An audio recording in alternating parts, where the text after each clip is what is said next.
What if I told you that the way most of us think about money, how to earn it, save it, spend it, is completely backwards? I'm not talking about budgeting apps or stock tips. I'm talking about the psychology of money. If you've seen part 1, you already know this isn't just about spreadsheets. It's about how we, as humans, make money decisions emotionally first and logically second. Like, remember Mike Tyson? Made over $400 million in his career, bought tigers, a $2 million bathtub, then bankrupt, $23 million in debt. How does that happen? Was he dumb? No. He just didn't understand the mental game of money, the stuff no one teaches you. In this video, we're going deeper. We will see some brand new lessons from the book that blew my mind. Because once you understand how money works up here, in your brain, not just on paper, you unlock a whole new level of freedom. Lesson 1, no one's crazy. Okay, so let me ask you something. Have you ever looked at someone making a money decision and thought, what are you doing? Like someone buying a brand new car with a 7-year loan when they're living paycheck to paycheck, or someone investing all their savings into meme coin during a hype wave. And you're like, dude, are you crazy? But here's the thing, they're not crazy, at least not in their own mind. This blew my mind when I first got it. People make decisions with money based on their own life experiences. Think about this. If you grew up during the 2008 financial crash, watched your parents lose their jobs, maybe even your house, you probably have this deep,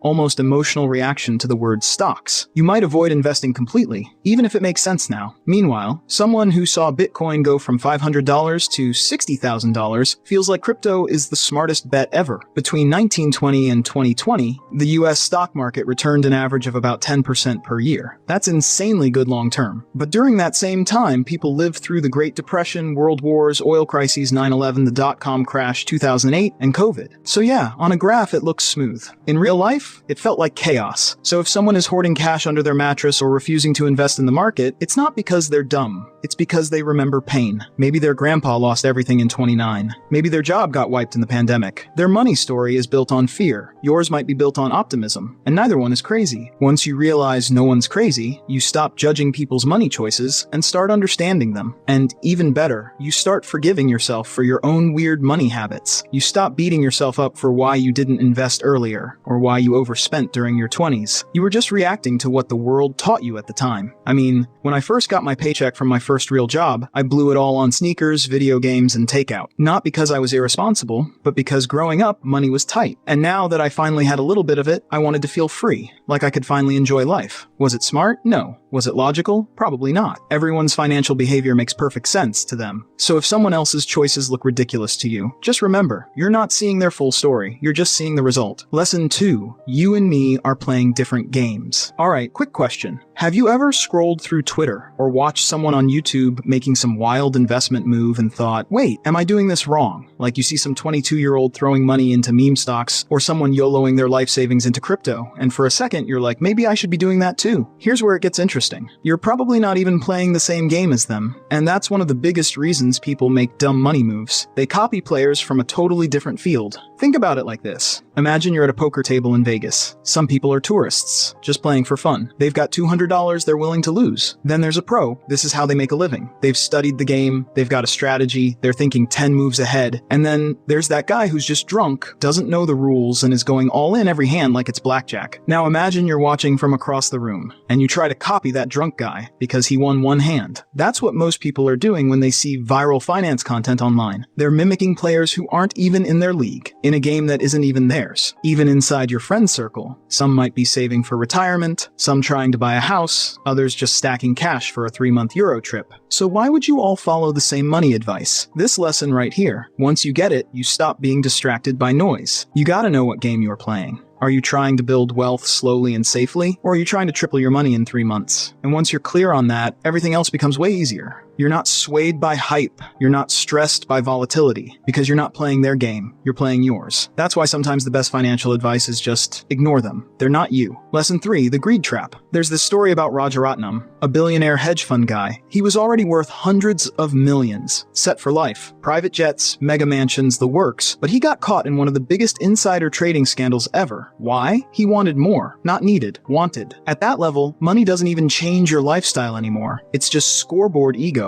Now I know what you're thinking. Yeah, but that's billionaires, not me. But this shows up in everyday stuff too. Like, you start investing. Your goal is to make 10% a year, but one day you see someone on Reddit make 30% in a week. Now you want that. So you start chasing riskier stuff. Crypto coins with weird names, options you don't fully understand, all because maybe I could get more. And then market drops. And you're like, what just happened to my plan? That's how greed quietly wrecks good strategy. It whispers, just a little more, then you'll be happy. But it never tells you what enough looks like. Daniel Kahneman once said, happiness doesn't come from getting everything. It comes from not needing everything. Because at some point, more money stops being about security. It starts being about status. And that's when things get dangerous. You see it in the news all the time. Rich people still making reckless bets. Because when there's no definition of enough, greed becomes the boss. But you can beat this. You just have to define your own version of enough. Like a target. A point where you can say, cool, I'm good now. I don't need to keep chasing. It could be, I want 50K in savings, or I want to work only 4 days a week, or I want to retire at 45. Whatever it is, make it real. Make it yours. Because if you don't set a finish line, someone else will set it for you. And let's be honest, what's the point of building wealth if you can't even enjoy it? Lesson 4, compounding. Okay, imagine this. You're walking past a tree. It's tiny. You barely notice it. A few years later, it's still kind of small. Then you come back 10 years later and it's towering over your head. Massive. Unstoppable. And you're like, when did this happen? That's compounding. But people underestimate it all the time. Not because it's hard to understand, but because it's hard to feel. We live in a world where we expect fast. Lose 10 pounds in a week. Make 10K a month in 30 days. But compounding? It's slow. Boring even. At first. And then it punches you in the face with how powerful it is. Warren Buffett. Yeah, the guy we always hear about. Do you know what his net worth was when he turned 50? It was around $300 million. But you know what's really insane? 99% of his net worth came after his 50th birthday. Today he's worth over $100 billion.